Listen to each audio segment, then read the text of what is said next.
Sports. It's who we are. It's what we do. It's how we roll. It's wins and losses, highs and lows. It's effort, respect, and dedication. The High School Sports Beat. Sports. It's who we are.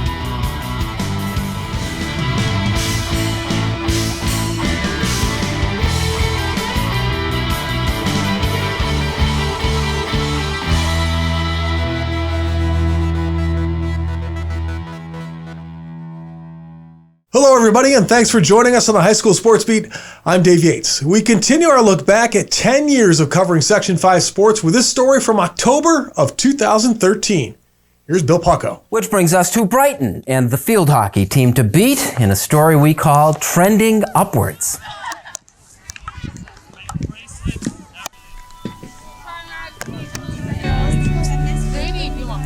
Six years ago, Sean Metz was the coach of the Brighton Alpine ski team. When he was asked if he'd also be interested in coaching field hockey, why not?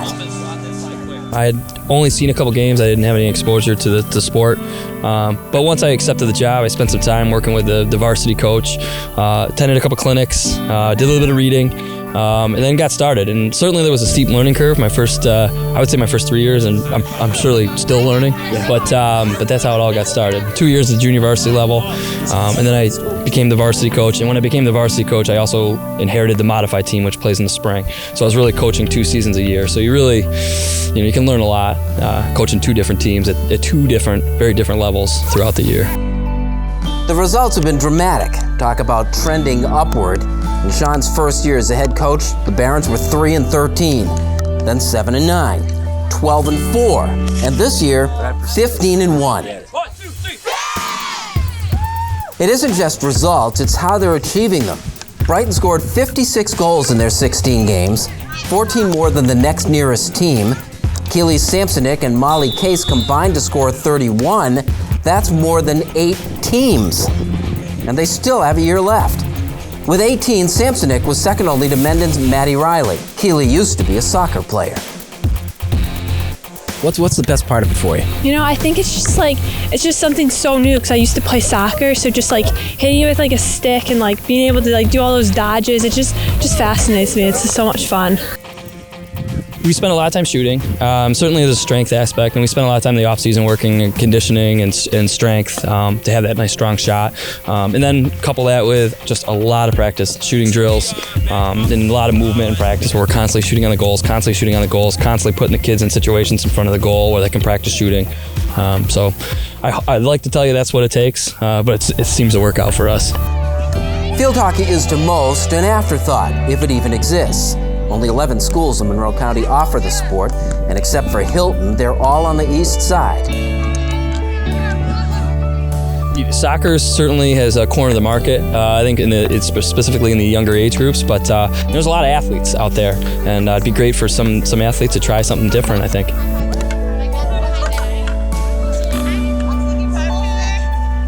Case in point. Well, in 7th grade, I was just looking for something to do, and my friend told me about field hockey. And at that time, I didn't have another sport to play, so I went out and tried it, and I loved it, and I've just been doing it ever since. Is that important when we talk about, just looking for something to do, but, again, after school, it's great to have that thing, isn't it? Yeah, I always think that I'm happier and I do better in school when I'm playing a sport, so field hockey was really good for me. A lot of hustle. All right, Bears on 3. 1, 2, 3.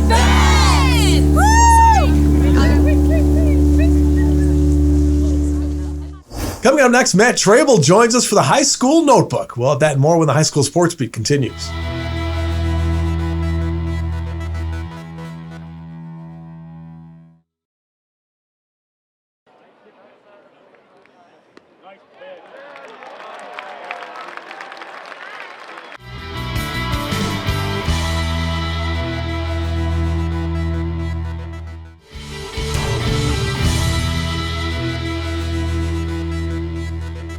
Hello, everybody, and welcome back once again to the High School Sports Beat. I am Dave Yates. It is time now for the High School Notebook, and that means it is time for Matt Trabold to join us. Matt, thanks for jumping on board. Thanks for having me on. All right, Matt, we're going to start talking about the NBA draft recently, and we got a couple Section 5 kids going to the big time. So last week we talked about how former McQuaid student-athlete Isaiah Stewart was selected 16th overall in the 2020 NBA draft. One question for the Rochester basketball community right after draft night, though, was where might former Bishop Kearney King Quinton Rose and former Greece Athena Trojan Anthony Lamb end up in the league through undrafted rookie deals? In that next few days afterwards, that period where a lot of those start to happen, not even 24 hours after the draft, Rose, who was a prime candidate for one of those deals, because as a big 6'8" that can play both guard spots and was a renowned college on-ball defender, among other things, he signed an Exhibit 10 deal with the Sacramento Kings. An Exhibit 10 contract means a player can earn a bonus to remain on an NBA team's G League affiliate. Basically, what the D League used to be, they just rebranded. It's like a AAA affiliation. So they can be on that affiliate for 60 days or more if waived by the parent club. A few days after Rose signed, Lamb and his trademark versatility on the court signed an Exhibit 10 with Detroit, where he's in training camp with Isaiah Stewart, another Rochesterian. Another former Athena Trojan, John Wallace, played for the Pistons for the 2000-2001 season. Lamb has already shown he can beat versus NBA caliber talent, like as a freshman in the NCAA tournament versus Caleb Swanigan, who's in the NBA right now, and Purdue. You love to see it happen. 3 guys amongst this draft class, and possibly with Thomas Bryant, 4 maybe next year in the NBA. That's fantastic. And talk about Section 5 basketball. Some guys who are currently looking to play, trying to come up with a way to work around the COVID restrictions and prove that it can be done safely. Absolutely, and it's that safety that's the key word, and that is what these high school basketball players have in mind. They realize that's part of this. So at the moment, high school basketball is not permitted in the state of New York until January 4th, 2021 at the earliest. Recently, some Section 5 boys and girls basketball players formed a committee to come up with and present ideas to safely return to play this school year, and then it's called the Our Chance Committee. It's a name that is very fitting for what they're trying to do. They just want a chance to have their voice heard. They realize there's a lot of stuff going against it, but they just want to have this kind of go forward and be able to really have a role in everything going on. So heading it is Andrew Newcomb, who was at Gates Chili, then North Star Christian last season, is now back at Gates. Other members include girls basketball players like Bishop Kearney Trio, Sanaya Wilson, Mariana Freeman, and Taylor Norris, as well as boys basketball players like Leadership's Maurice McKinney and Newcomb's Gates teammates Adam Williams and Spencer Glenn. One of their ideas is forming a bubble at a local college, if possible, during the college's winter break. They want to present their ideas, they hope to the Monroe County Health Department, athletic directors, referees, and Section 5. Hey, if it can be done safely, is a safe bet NISFA at the state level. Section 5 athletic directors, coaches, players would like some sort of season to happen this year. I think that's a definite safe bet. And as far as the footage that we're showing right now, and we showed during this topic, I just want to thank my coworker John Washington from 13 for getting that of the Our Chance presser. You know, it's nice to see these kids kind of taking the initiative and coming up with ways, realizing what they're up against, but still trying to, instead of just like kind of complaining about the problem, actually trying to do something about it. That's a great step in the right direction for them, not only as athletes, but as young adults too. So it's going to be a learning experience for all of us, that's for sure. Hey, if you talk about one season hopefully getting started, let's talk about one that just wrapped up and a couple of the bricks handed out in Section 5 boys soccer. So last episode, we delved into some of the Section 5 girls soccer sectional final action, and now I want to mention a couple boys soccer teams who won sectional titles recently. Penfield kept up its undefeated ways, winning in Class AA. Their 1-0 win over Fairport in the title game was their 7th shutout in a row and their 10th overall of the 13-game season. Those are big-time numbers defensively. They only gave up 4 goals all year. Keeper Josh Robinson finished 3rd in Section 5 in goals against average. First title for those Patriots since 2010. Then East Rochester won in Class C1 with victories of 14-0 in the quarterfinals and then 4-0 in the title game. For the second year in a row, Chuck Dom led the section in goals and points, and his brother Russ Dom led it again in assists. Chuck had 46 goals, 117 points this season. Russ supplied 30 assists and was also 3rd in points himself in all of Section 5 at season's end. Couple big-time teams there, and congratulations to all the teams that were able to hold up the brick in this kind of interesting fall season that Section 5 had. And I got to say, too, congratulations to all the programs and all the teams that did it the right way, did it safely, and went relatively, without any ripples throughout the fall season. It was really well done and really, really good to see. Hey, Matt, always a pleasure, man. Thanks for joining us. Thanks for having me on. All right, we'll see you again next week. We're back with more of the High School Sports Beat right after this.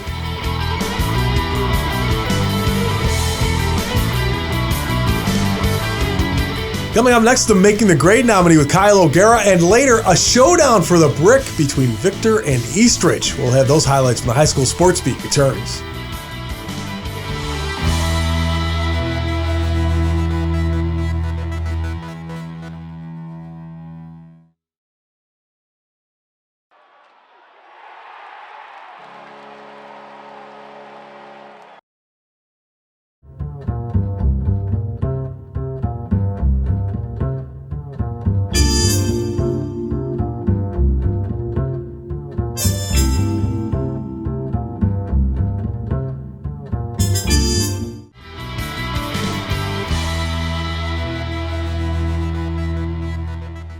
Hello everybody and welcome back to the High School Sports Beat. I'm Kyle O'Gara. Making the grade this week is Honeoye Central senior Clay Battle. Clay runs cross-country, indoor track, and outdoor track for the Bulldogs. Clay has been a runner on the cross-country team since middle school and recently finished in the top 10 at the 2019 sectional championship. In the classroom, Clay has a 97% average, is a member of the National Honor Society, and is a part of the Scholar Athlete Recognition Program every season. Outside of school, Clay is an avid skier and works at Bristol Mountain. Clay plans to attend college in the fall and major in a STEM program wherever he lands. This week, Clay Battle is making the grade.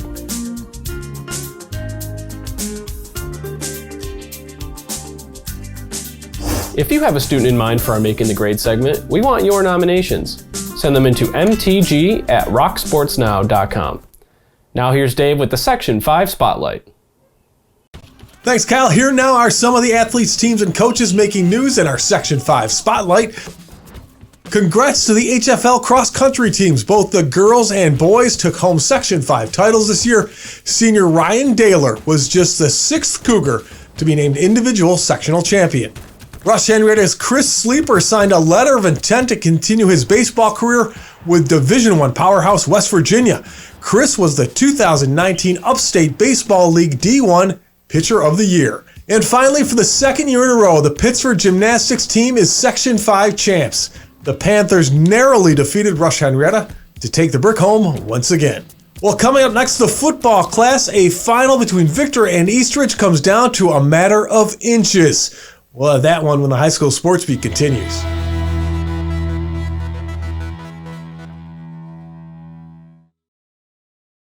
And now to Eichel. He floated one.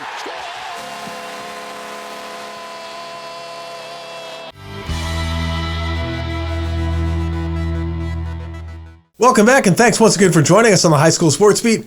I'm Dave Yates. We flash back now to November of 2013 and the Class A football finals at Saline Stadium. Here's Bill Pucko. In a rematch situation, the loser of that first game can often use the result as a rallying cry.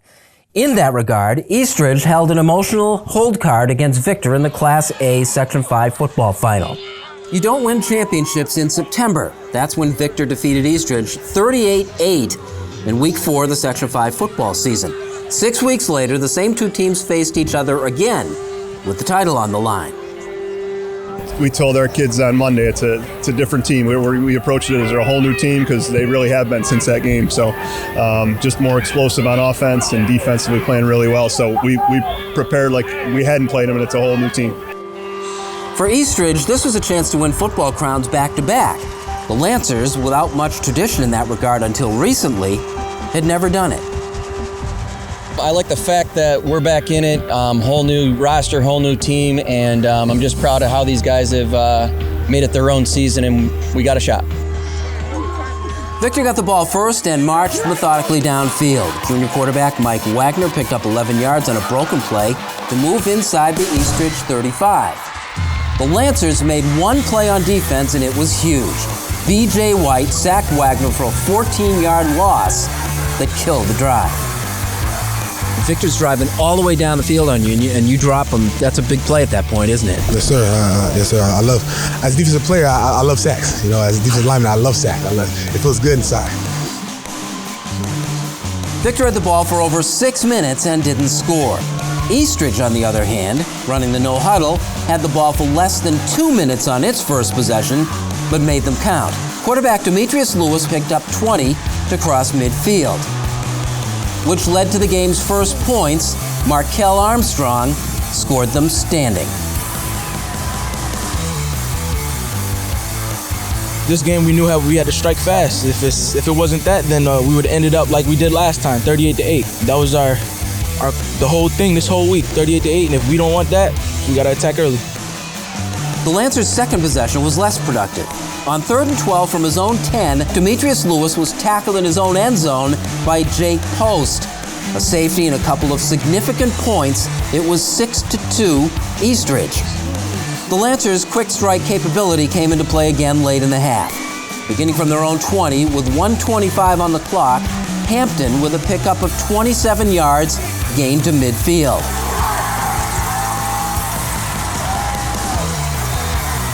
Lewis then passed to a diving Ricky Hagens for a gain of 18 inside the Victor 20. With 3.7 seconds left, Eastridge lined up for a field goal attempt. It was a fake. Lewis, the holder, passed to Jay-Sean Pinkard for the touchdown with no time left on the clock. That's pretty gutsy, don't you think, at the end of the half? Yeah, I was kind of nervous about it, but Coach made good decisions. So I just put faith in it and ran it, and it was open.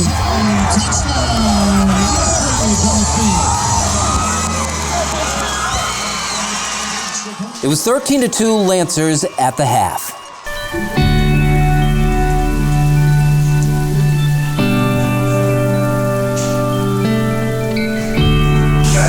There's a whole half of football left here. We scored enough points in a half to come back and win this thing. Now we need to shut that down. I'm more than capable of doing that. But we need what got us here to shut back up. Okay? We're going to start offensively. We're going to throw the ball a little bit more. There's no panic.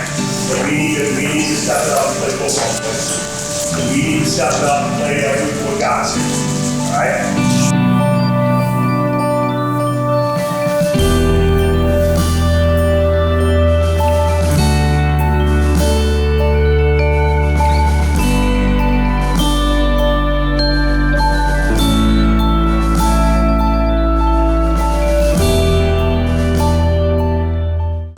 The game took on a different look in the second half with Victor throwing the ball, just not catching it very well.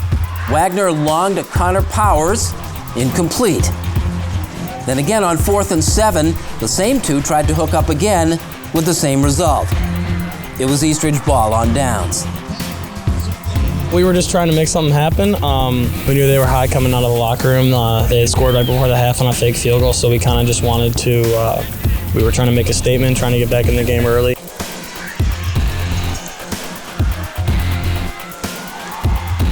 Back the other way, Hampton picked up 21 yards on a 3rd and 15 situation. The Lancers to midfield. The key play in a 16-play, 66-yard drive that gave Eastridge a 19-2 lead through 3 quarters when Armstrong scored again. As the game moved into the 4th quarter, Victor had to pass, this time with some success. Wagner to Powers again, who made an outstanding catch. Then it was Wagner to Powers yet again for 10 yards, and it was a 19-9 game with 6:48 left. Your 2 toughest catches were the ones you made on that touchdown drive.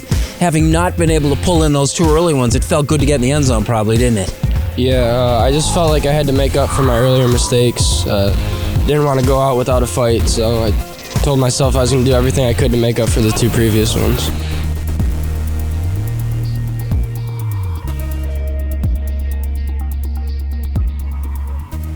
Another Wagner touchdown pass, this one to John Clemens, cut the Eastridge lead to 3. With 2:35 left, it was 19-16. Just 35 seconds later, after Eastridge went 4 and out, still down 3, Victor had the ball back. Wagner to Powers for 25 yards to the Eastridge 28. The drive stalled at the 16 with 51.6 seconds left. Victor opted for the potential game-tying field goal. Joe Carrier set up from 33 yards away. The kick just missed, dropping under the crossbar.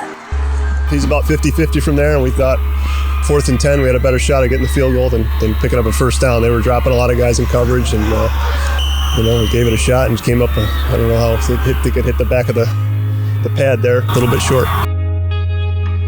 19-16 was the final. The Lancers win again.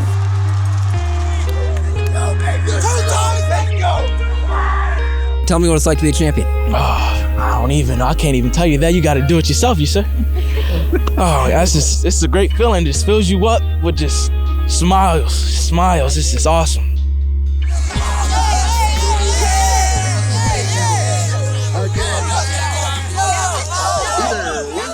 Thanks for watching. Be safe. We'll see you back here next week for more of the High School Sports Beat.